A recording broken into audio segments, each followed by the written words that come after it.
Well, welcome everybody. I think we have a very relevant, important, and quite urgent topic today. Diversity, equity, and inclusion at a time of racial reckoning. I do want to start by thanking everybody here on the call for choosing to be here. I'm Greg Friedman. I'm a member of the board for HRLF. I'm also part of the program committee. I'm Vice President of People and Organizational Development at Foundation Medicine, and I'm joined here today with my co-host. Good morning, Sue. Good morning, all. Good morning to my HRLF friends. It's so great to see so many smiling faces out there. I'm Sue LaChance, and I serve on the HRLF board and program committee and head up organizational development and learning at Commonwealth Care Alliance. So to get started, please note that today's session is being recorded so we can post it on our HRLF website for your future reference. And today's session is a slightly different format, more of a give and take, less presentation. So we'd encourage you to use the chat feature to post, I'd like to ask a question if you want to ask it orally, and then we'll call on you. Or if you prefer just to type your question directly into the chat box, we can address it that way as well. So let's all mute ourselves now, and just remember to unmute if you're called upon to ask your question. On with the show, so take it away, Greg. Well, Sue, I think, right now, diversity, equity, inclusion, belonging, engagement, it's all in a state of flux. Our society is changing now.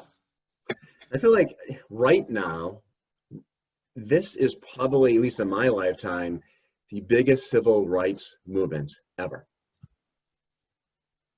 Employers, employees, leaders, customers, clients, partners, basically everyone is expecting something different, something more from organizations and corporations. And as HR leaders, we have a lot to consider, and frankly, we have a lot to change. Getting comfortable being uncomfortable. Engage in difficult race-related conversations is just one example of how we need to help our organizations consider these things. And what all this means, what we're going back and forth right now, is the topic of today. We're going to be joined by Greg Almeida, who's going to give us, I think, a very intimate, at least guide us to a very intimate conversation. And I feel like we're going to kind of go places that we haven't gone before in terms of just opening up as a conversation. So, with that, Sue, should we talk a little bit about HRLF, and then we'll kind of dive in? Sure. As most of you remember, HRLF's mission is to prepare our HR leaders to fully anticipate and brilliantly address the business and organizational challenges of today and in the future. And today's topic certainly meets that challenge test. And most of all, a huge thanks to our sponsors who make these learning sessions and discussions possible. So, hey, Greg Friedman, let's talk about Greg Almeida. Yeah, so first off, we're very proud to say that Greg Almeida is the chair of the HRLF board, and the chair of the HRLF D&I board committee, and he's also president and founder of GVC, a Global View Communications. It's a D&I strategy firm. It's been around for over 20 years. Greg has been navigating and leading folks around D&I for well over 20 years, and I think it makes him really relevant. It's going to be very helpful to have him, again, to be our thinking partner for this session today. So with that, Greg, we want to get to know you a little bit. And before we, just open it up for questions for everybody, do you mind if Sue and I just throw a bunch of questions at you? Let's do it. Let's do it. So you want to start? So where are you calling from today, Greg? So I am in Greenville, Rhode Island. And I'm assuming that you're having something to drink. What's in your cup? Well, today it's coffee. Who knows what it'll be by the end of this call? All right. What was your very first job, Greg? Oh, wow. I was just talking to somebody about this the other day. So my very first job, which was not professional, was when I was 13 years old. I was a laborer on a construction site that a friend of my uncle owned a construction company, and I was a laborer in the summertime. Wow, 13. I know, Greg, you're very close with your son, so I'm always very curious. What's your favorite thing for, to do together with him? So I have three boys. I have a 31-year-old, a 30-year-old, and a 13-year-old. My 13-year-old, he and I, the thing that we like to do the most, believe it or not, is watch the news. I'm a little bit of a news junkie, so I kind of force him to sit next to me and consume what's happening in the world. Right. What's one thing you hope to accomplish as the HRLF D&I chair in the next 6 to 12 months or so? So the overall goal is to support the HRLF mission and really use the conversations that we have around DE&I as a driver for membership, but also to ensure that, we're viewed as sort of the premier voice around this topic in our region. So, Greg, that's we've spoken before, and you seem to be incredibly passionate about diversity, equity, and inclusion. Why? Well, it's interesting. So my mom grew up, and her brothers and sister grew up in the Jim Crow South.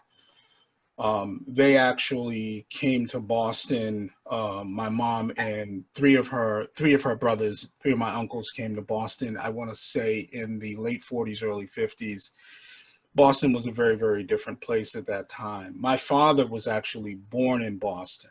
Was aware of the civil rights movement just in terms of storytelling and listening to my parents and my uncles at a very early age. I am old enough to remember the '68 riots.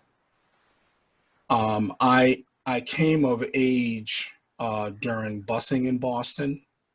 Even though I didn't go to Boston public schools, I had a pretty interesting middle school experience. I actually went to a predominantly white junior high school and an all-black high school in North Carolina.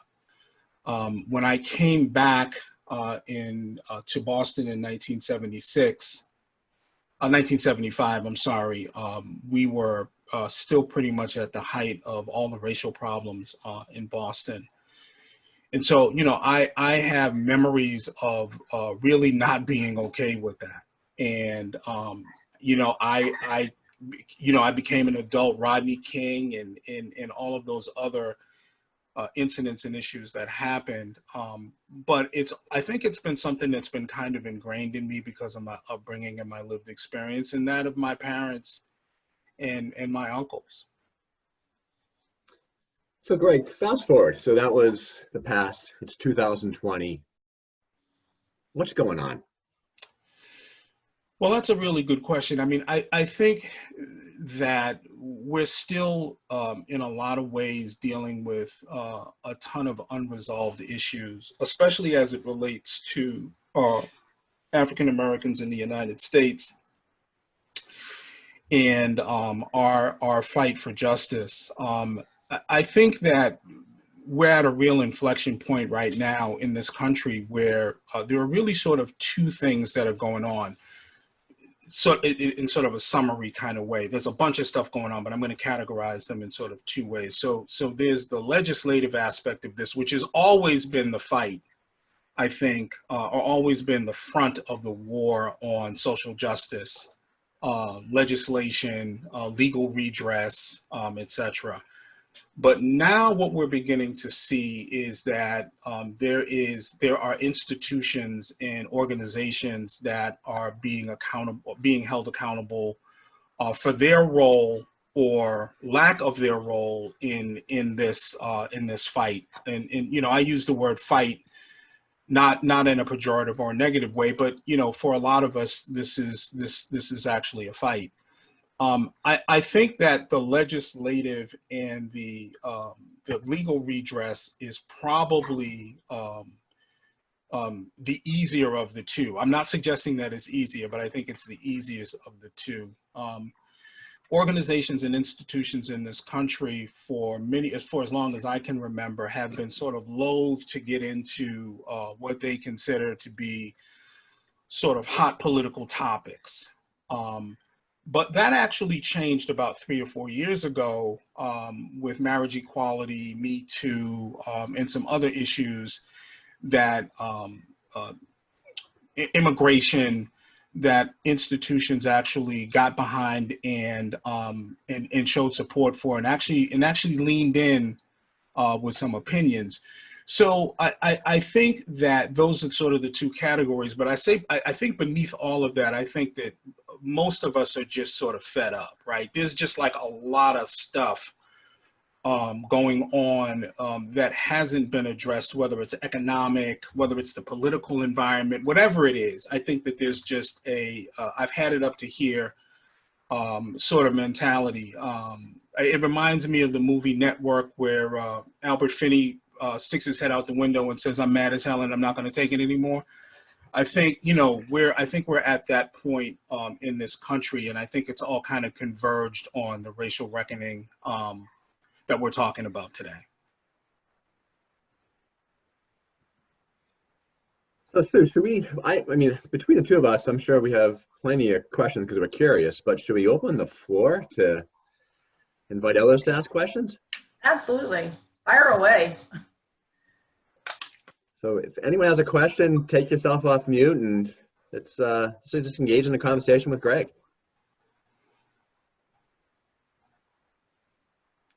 Maybe I'll kick it off, get the juices flowing here a little bit. So Greg, you've had a ton of experience working in the D&I space for many, many years. Some of us are unfortunately just tipping our toes into it.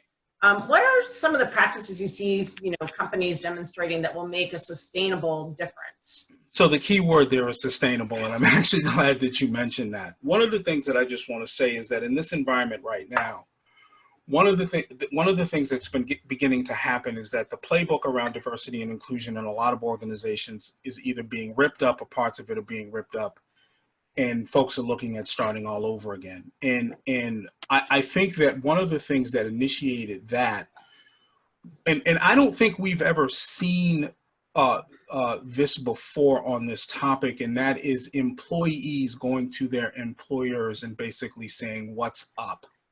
Like, what are we doing about this? What is our position on this? What are we going to do to sort of ensure that this change is long lasting and sustainable?" So when we talk about sustainability, for me, where it sits is understanding what your strategy is, but at the same time, understanding the external environment that you're operating in. Like, what are the needs of the external environment, including your customers, your external stakeholders, et cetera?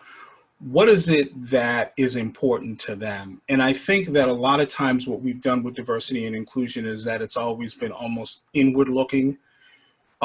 We haven't, I don't think, done enough work sort of understanding beyond sort of giving money and sponsorship. We haven't done enough, I think, to sort of understand the issues that are really important to the constituencies where we sit. So I think that thinking about it from a strategic standpoint, but also from the standpoint of understanding what's happening externally is really important to sustainability.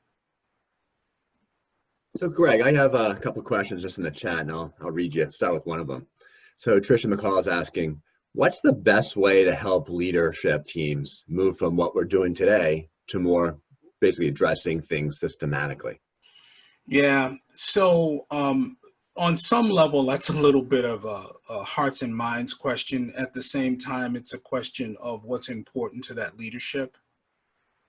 And, I think that until we have a real firm grasp of what's important to that leadership from a societal standpoint, we can't just sort of rain down tactics on them.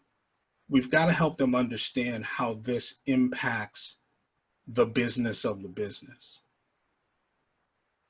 That's great. I'm going to ask one more question from Bonnie. This is actually one I think I've asked you in the past, which is, how would you suggest that organizations that have not done a lot around diversity start the conversation? So That's a tough one, right? And so again, I think what it comes down to is what's important to the leadership of the organization, because they drive all of the decisions. You know, if social justice is not something that they're interested in, the chances are pretty good that we're not going to be able to change their minds and make them interested in it. You know, for me, you know, I always try to deal with that group that's in the middle, what I call the persuadables.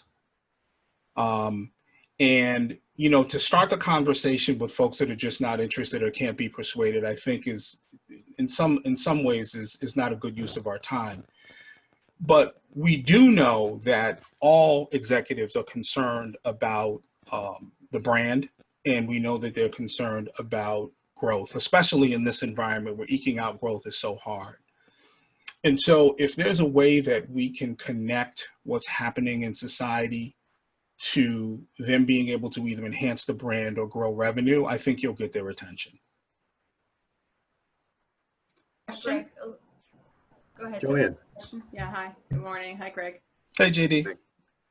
So, so riffing off of your first two themes of the legislative aspect and then being held accountable, I think one of the things that a lot of us have seen, whether we're consultants to and coaches to leaders or listening to our colleagues and their experiences, is having come out after the George Floyd murder with very strong statements about intent and justice and commitment to justice. And then maybe a couple of tactics. We're going to have a committee. We're going to look for a leader. We're going to be studying it.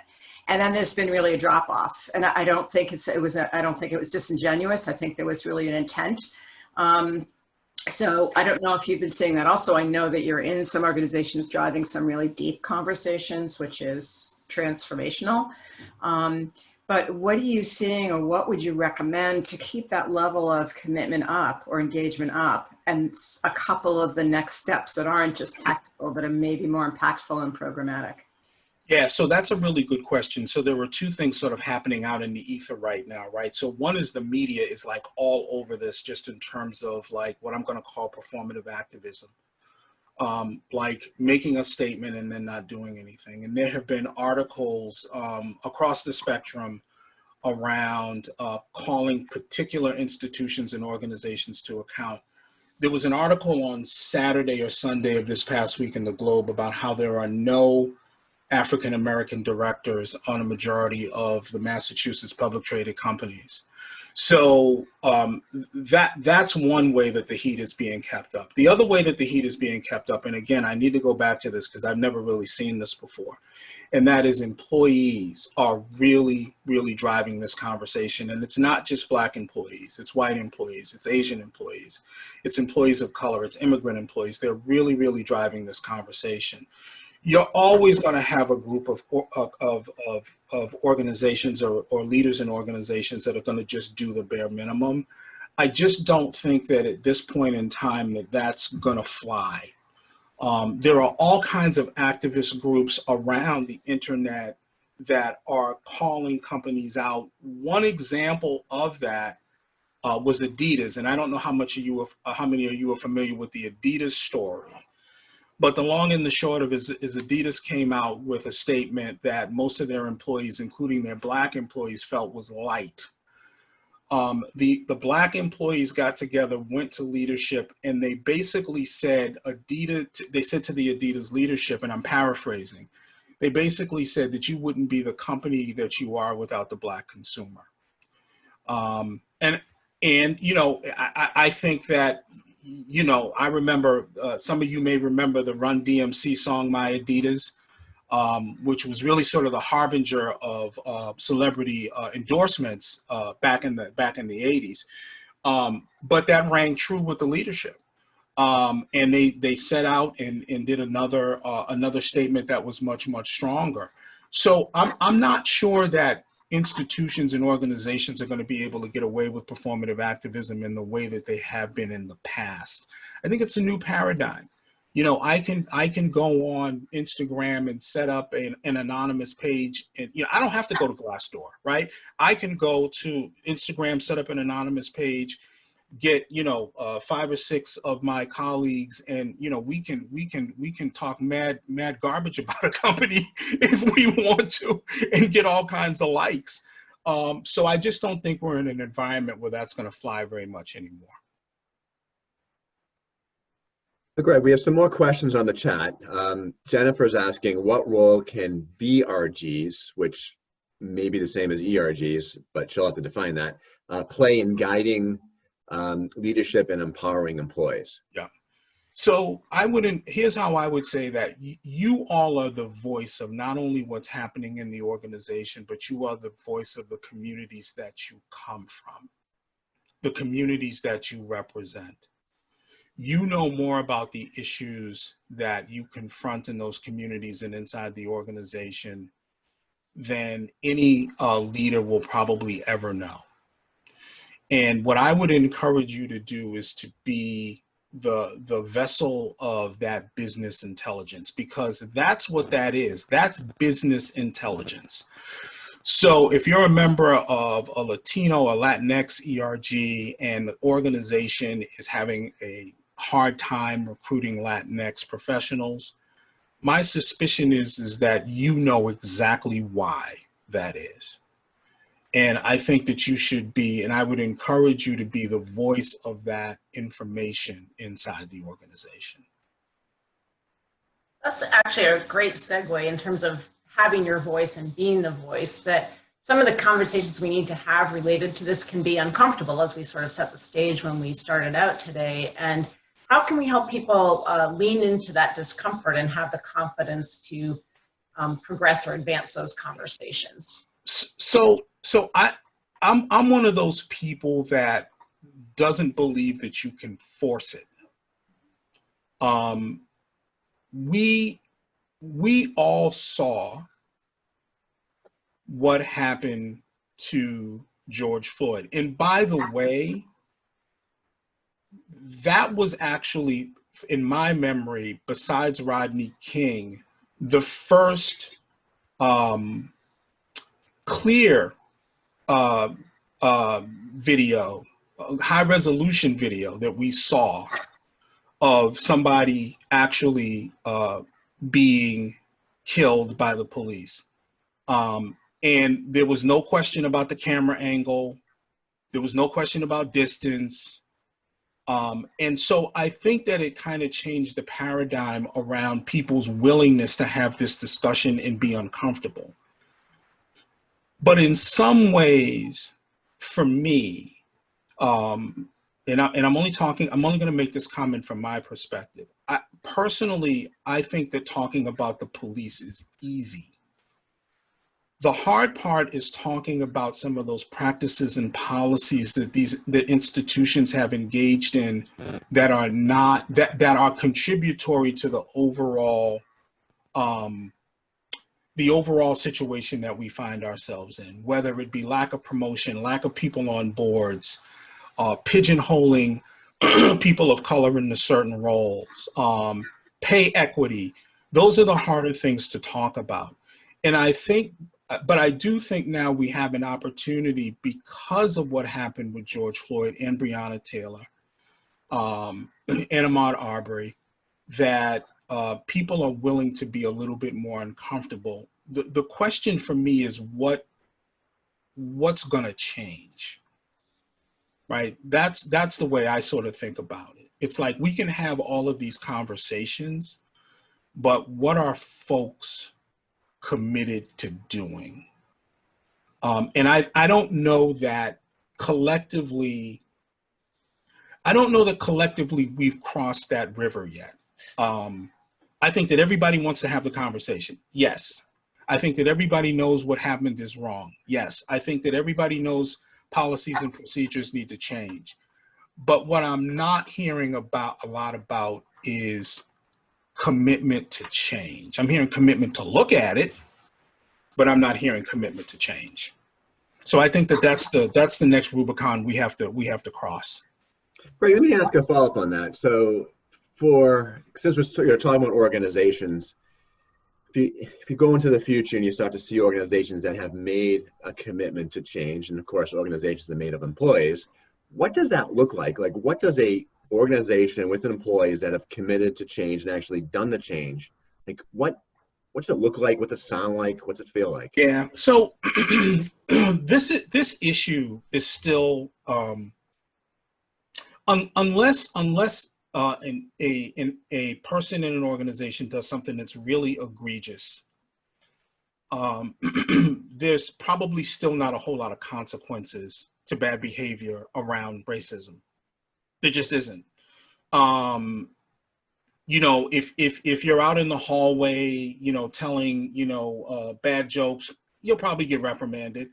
But if you're in your office, present company excluded, if you're in your office and you're writing a policy that is discriminatory, you're probably fairly safe.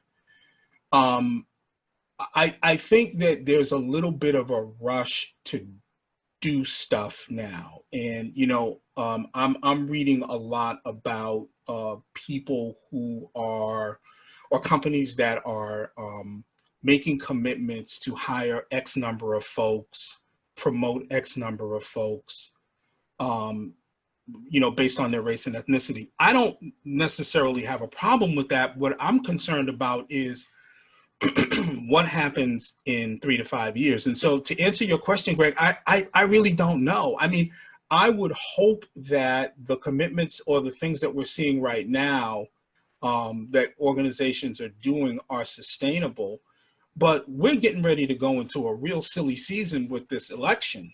And so I'm not real sure that a lot of the stuff that we're talking about is going to be sustainable over the next couple of years. I mean, we're going to continue to have protests. We're going to continue to have pressure, but we've got COVID-19 and this election coming up, which could potentially suck all the oxygen out of the room. So hard to say. Yeah. Let me, I have a lot of other good questions on here, but let me ask a related question to what you said. I think would be interesting for everybody. It's a question I've been asked myself, which is, you mentioned COVID-19, not everybody, but a lot of employees are working, remotely or at home or whatever. How do you do this remotely at home? So we're about to find out. And I don't know that there's any quick answer to that. I mean, I think that we still have to do it. I just read an article a couple months ago, and I told you guys I'm a news junkie, so it should be no surprise that I keep referring to articles and stuff that I've seen. But I read an article a couple of months ago that basically said that working from home is not working. A few months ago, there was an article that said working from home is working. We don't know yet. I think that the book is going to be written, and history is always backward looking, and what we learn is always backward looking, but we still have to do it. And we still have to do it in at the same level of commitment that we have to anything that's important to the organization.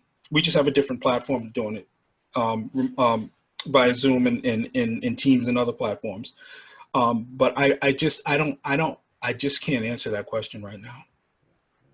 Let's zoom out a little bit. So Ellie is asking a question that was kind of related to Bonnie, just in terms of your company or organization that's new to formalizing D&I, and their question's actually with is it D&I? Is it DE&I? Is it I&D? Like, just in your view, how do organizations sort of just title this? So that's a little bit of a controversial subject. And I think it depends on where you sit in the makeup of your organization. I am a little concerned about the use of the word equity, as it means different things to different people. And for me, when we start talking about words like equity, the question then becomes, I want to know how you define it and how what's your commitment to it and what's your capability to act on it. Because again, equity means different things to different people. I mean, I think that there's we've been doing diversity and inclusion in this country for about 60 years. And I think that there is some parts of the definition of diversity and inclusion that are pretty universal. We've been adding a lot of words like equity, belonging, equitable.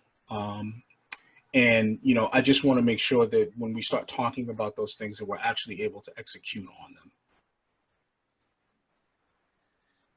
We've been jumping in with lots of questions from chat, but before we continue reading off of those, just, you know, would encourage any of you who want to express your own thoughts and ask your questions your own way to jump in. Turn your mic off or on and jump in with your own questions. Hi, Greg. I'm Karina. I actually put one on chat as well. You know, as companies get more and more advanced and are having the conversations around anti-racism and reading books, like Joanne said, around you know, white fragility, there are going to be things that are said that aren't intentional, right? And so I think there is a need to have this conversation around micro inequities, microaggressions, and teaching our managers and our employees on how to interrupt that.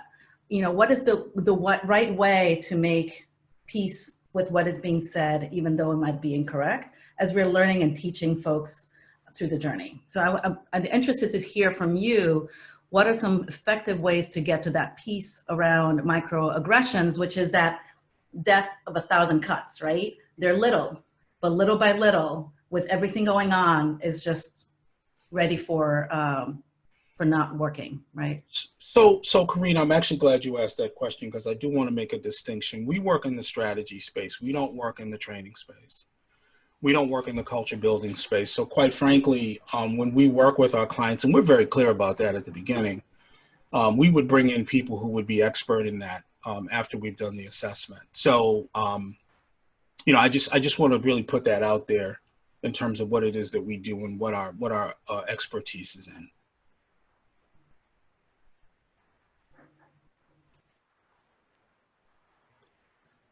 Go ahead, Dan. Yeah. Good morning, Greg. Dan Dashenko here. You just said that diversity and inclusion has been around for 60 years. Like, what can we do to make sure this actually sticks, though? Do we need to, as you mentioned earlier, focus more on the benefits to the business so that those types of minded leaders will actually really grasp this? Could you speak more to like the strategy behind making sure that this sticks so that we actually finally get this right? Yeah. So I think we're in a place now, and that's why I said we're in an inflection point. I think we're in a place now where we will get it right because more people are talking about it. If you look at the history of the civil rights movement in this country, it's basically been a Black issue or an African-American issue in this country. And so with the exception of the early days of the civil rights movement, as we've sort of moved through the 70s, the 80s, and the 90s, it has continued to be seen as sort of a Black-white issue. This is the first time that we've seen a movement in this country that is so multiracial, so multi-generational, and so focused that I do think that we're at a time where it will stick. The thing that I would say to you about ensuring that it would stick is there's really sort of two things. One is continue to be involved and continue to put pressure and ask questions inside your organization. I don't think it's really any more complicated than that. Your leadership is going to respond to what's important to the employees inside the organization. And if the voices are loud enough, they will continue to respond. If the voices are consistent enough, they will continue to respond. So I think your question, I don't know that there's a magic bullet to it, except looking at the history and where we are now. So Greg, Greg, I let me have a follow-up. ask, oh, go ahead, Karina. Thanks, Greg. Just a follow-up, since you were talking about strategy and the focus that you have. Certainly the strategies that worked in the past are no longer the strategies that work right now in the future. So what are the piece of how are you modifying the strategies that you're consulting with your clients on to accelerate that, right? What are the pieces that you're changing as a result of this current environment? So fortunately or unfortunately, there isn't one right answer to that. It all goes back to what's your end game and what's important to you as an organization. How does it line up with your core values? And if inclusion is part of your core values, what have you done? What hasn't worked? And what are you willing to do based on what you hear, right? Again, it's about what you hear internally and externally. And what are you willing to change to make sure that the new playbook is effective.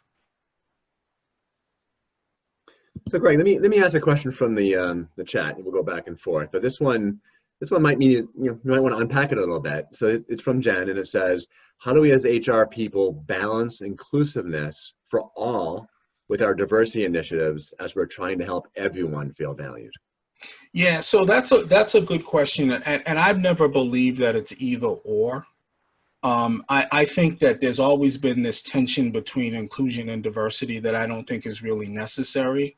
Look, again, if we go back to our core values, and our core values state something around how we're dealing with this issue or the commitment that we make to this issue, I think that the follow-on activities are pretty easy to sort of map out. I think that tension, again, is a little unnecessary. I've never been one to believe that inclusion and diversity are totally different.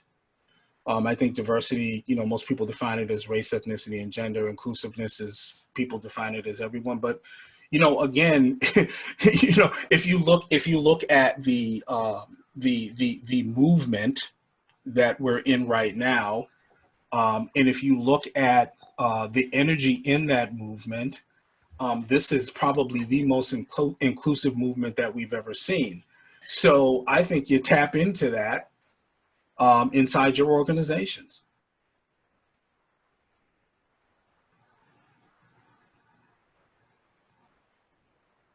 Most wants to take themselves off mute and ask Greg a question. It's much nicer to hear it in your own voices.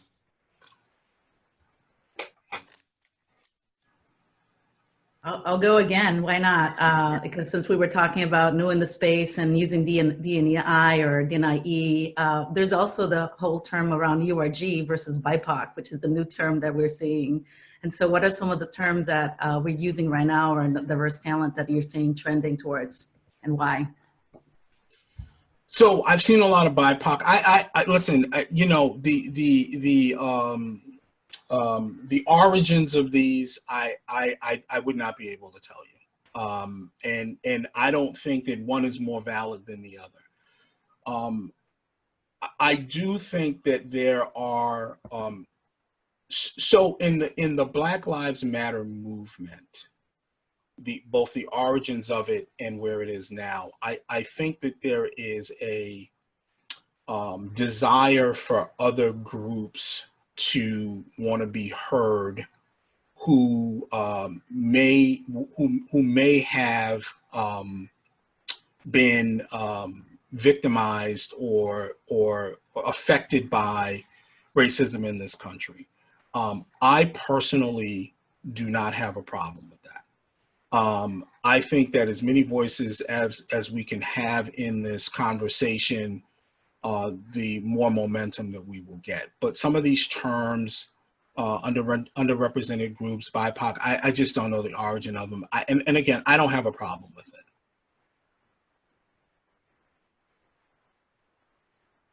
Greg, what are companies, in your view right now, maybe they're talking about DE&I or DNI, but you feel like they're going off course. Like, what are just some of the things that are just not helpful? In terms of the stuff that they're doing?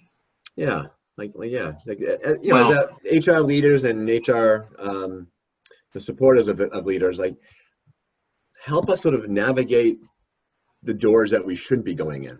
Yeah, so I think that training as a strategy is probably one area that I would question. If we look at what training as a strategy has produced, I think that there are better ways to do it, right? And so one of the things that we advocate for is accountability. And that is, if you are going to build a diversity and inclusion function inside your organization, or have diversity and inclusion work inside your organization, you not only need to have somebody that's responsible for it, but you need to have someone that's accountable for it. And you can't take the success without the failure. You can't take the static without the failure. So If we say that we are a diverse and equitable organization in terms of our hiring practices, and we go back and we look at who's been hired just purely as an exercise in data, without making any judgments, and we see within the past 5 years we have not been at least up to external availability, then the question then becomes who's accountable for that.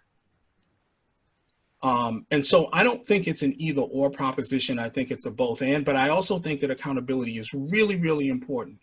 There is no way, one of my first jobs was a sales job, and there was no way that I could continually not make my numbers and continue to have my job. It just was not going to happen. Unfortunately, as far as from what I see, diversity and inclusion is one of the few things in an organization where you cannot make your numbers, or you cannot do what you say you're going to do, or what you committed to, and still have a job. And so again, there's no substitute, I think, for accountability at the organizational level and at the leadership level.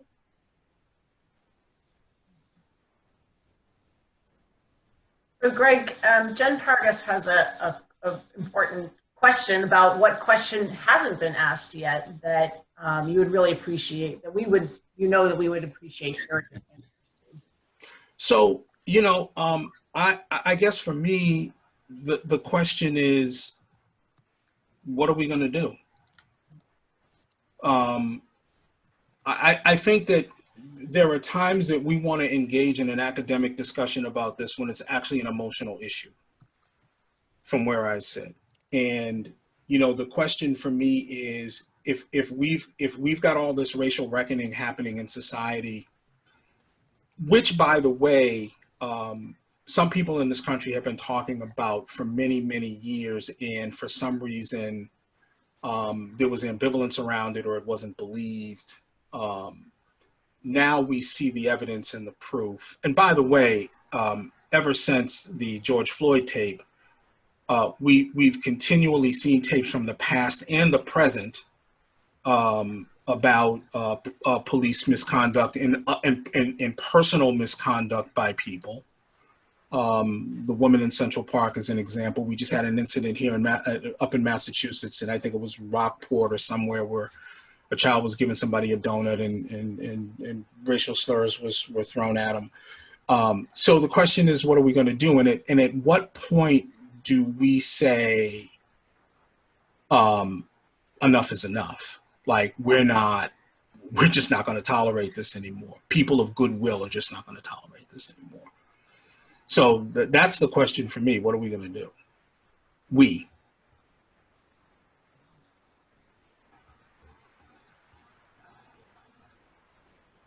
Greg, mirroring that, you just mentioned that we should have people that are accountable for driving this change. Like, how do we do it, and what does accountability look like in your eyes? If you could advise us a little bit.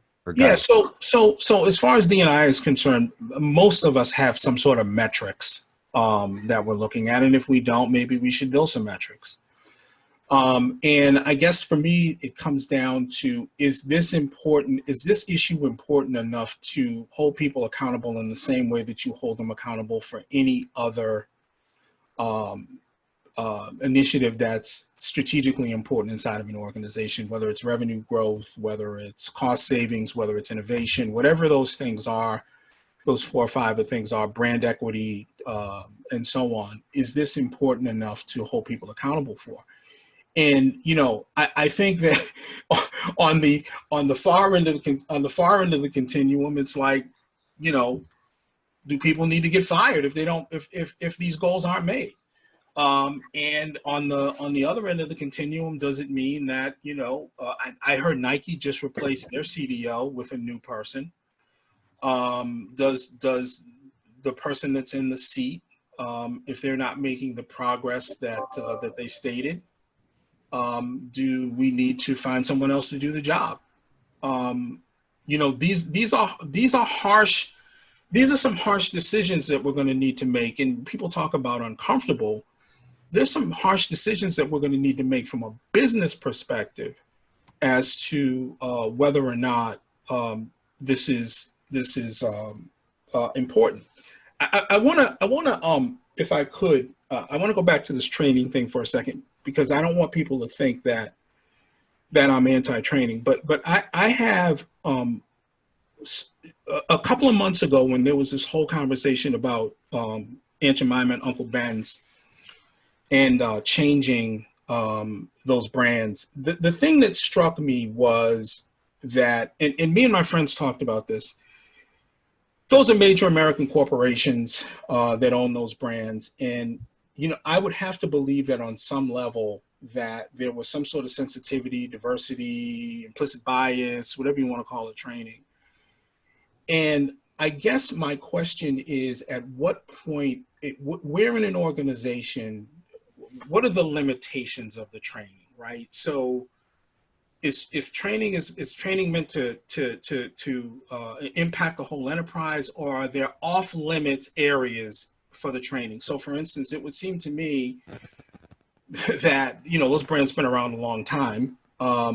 You know, no one thought after coming out of some sort of diversity training that those brands were offensive to anybody.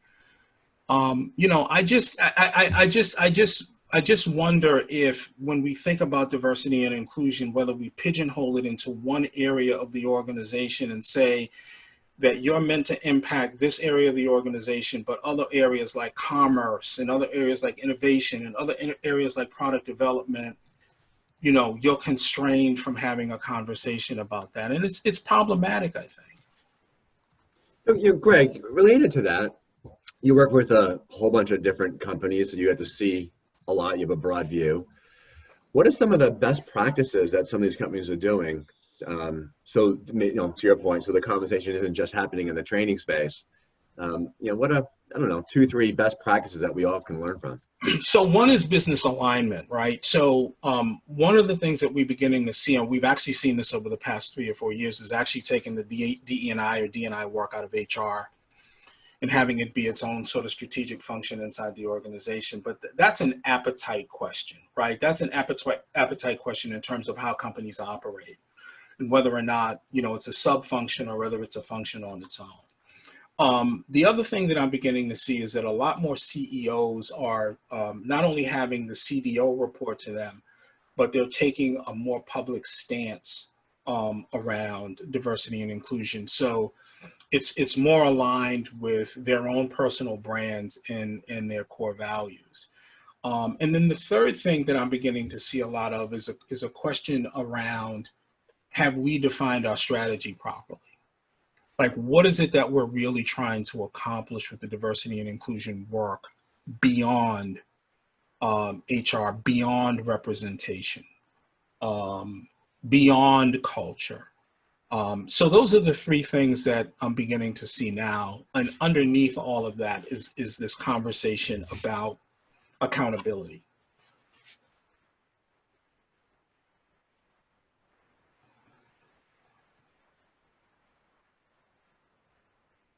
So I'll just jump in, sort of piggybacking on top of that conversation that Joanne was wondering about CDOs being held accountable, not other roles in the organization. So CEOs, COOs, CFOs, Chief Human Resources Officers. Yeah. Yeah, I mean, look, if as a CEO, I'm going to green light an initiative that's going to cost my company millions of dollars, compete for mind share for other initiatives inside the organization. It's got metrics around it. It's got performance indicators around it. Then the question then becomes, is it totally the CDO's responsibility or fault if it doesn't work? You know, to be determined. I mean, we've seen CEOs and CMOs, chief marketing officers and CEOs, have to leave companies because of the failure of a particular initiative, a new product launch, or whatever. So, you know, I think that there's responsibility to be shared at the C-suite. But at the end of the day, I believe that it needs to be elevated as a strategic initiative, not from the standpoint of just, we're going to do some stuff on the inside. Because in most cases, D&I is viewed as a cost center. It's not viewed as budget neutral or revenue generating. It's viewed as a cost center. And a lot of that is based on the model that the diversity work is built on, which is primarily a compliance model.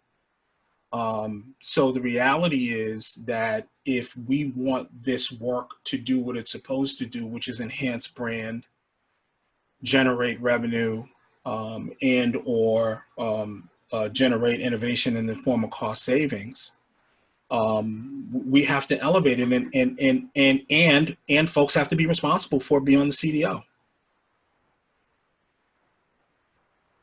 Greg, Taff is asking a question. That's you've touched on it, but I think we can have a direct maybe answer.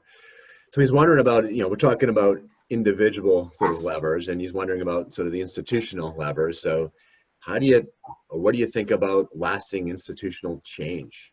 What are the areas to be focused on? For lasting institutional change. So we talked about it a little bit before, and it's again, a lot of this is going to be driven by the personality of the people that are leading the organization and what's important to them. I don't know that there's any way around that. And I think, not to turn this into a political conversation, but I think that we can look around the country at political leaders because they are the most visible. Business leaders aren't as visible as political leaders in this country. And we can see political leaders who deem this as important and political leaders that deem it as not important. And we can see the consequence of that. So, is everybody going to come to this with the same level of commitment? Absolutely not. Absolutely not. And those that don't have that same level of commitment, we do have to try to find a way to appeal to the things that are important to them, and hopefully they'll see this as, even if it's in their own enlightened self-interest, hopefully they'll see this as important. But I just have never believed that. I believe that there's a group of people that are just not persuadable. Mm-hmm. And in some cases, I think a lot of times we waste, or we spend too much time dealing with people that are not persuadable. If you look at the bell curve, there's people that are unpersuadable.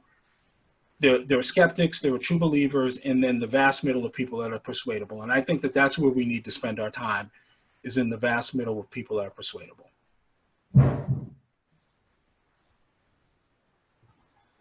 So here's a question from Joanne. I like it a lot.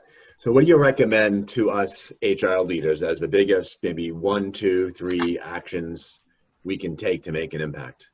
So if you're literally addressing all these HR leaders across New England right now, give us 2 or 3 actions that we can take to make a difference. So I think HRLF is actually poised to actually do that. But the question is, again, what is it that we're advocating for? And is our advocacy aligned with our mission? So let me stop for a second, because that's not a question about HRLF's commitment. That's a statement of fact, right? Because right now we are seeing companies who, believe me when I tell you, their PR people are telling the CEO, don't say anything. It'll pass. And the CEOs are then, some of them are overriding that, or other C-suite leaders are overriding that because it's not in line with their personal beliefs to not say anything. So I think that there needs to be that whole piece around advocacy, especially around this issue, is relatively new. We've never seen this number of CEOs sort of be public about this. We've seen them be public about workforce development. We've seen them be public about promotion and retention. But we've never seen them be as active around an issue like social justice as we are right now. So the question then becomes, what does advocacy mean, and what are the areas that we advocate around that we can really move the needle on? Because there's going to be some stuff as an organization, my organization, your organization, HRLF, where we're going to have some constraints around. So the reality is that if we decide that there's a piece of this that we can advocate really well, then that's what we do. The time is way against us. I'm looking at the clock right now. Maybe there's time for one more quick question with a quick answer, and then we'll have to wrap things up. Now, maybe we just open up the floor, open up the microphone.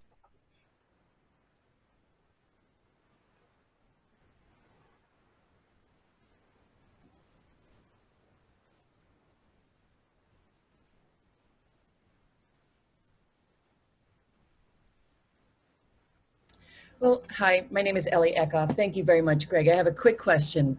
I've been quite involved with Healthcare Businesswomen's Association, and our mission is to advance and accelerate the impact of women in healthcare. With COVID, we know that's going to impact parents and women. And I'm wondering from your perspective, what impact COVID, if any, will have on the whole initiative that we're talking about today. You know, and if that's too heavy a question as the end up, I understand, but it is a question I'm interested in, and I appreciate your thoughts here. So I can only give you my personal perspective on it, because I don't think that there's been any research done on this, like directly connected with COVID and what the D&I work. When COVID hit, there were a lot of people in the D&I space that were really concerned about our industry collapsing.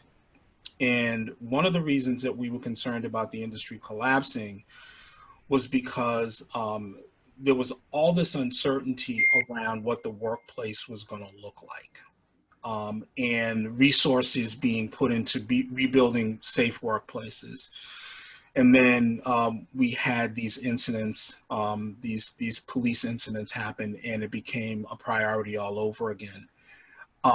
I don't think we're in a space right now, and this is my own personal belief, I don't think we're in a space right now where we're going to be competing for resources between COVID and D&I, which is a really good thing, because you know, part of the challenge with D&I is that we've always kind of competed for resources inside of organizations, whether it's time and attention or money.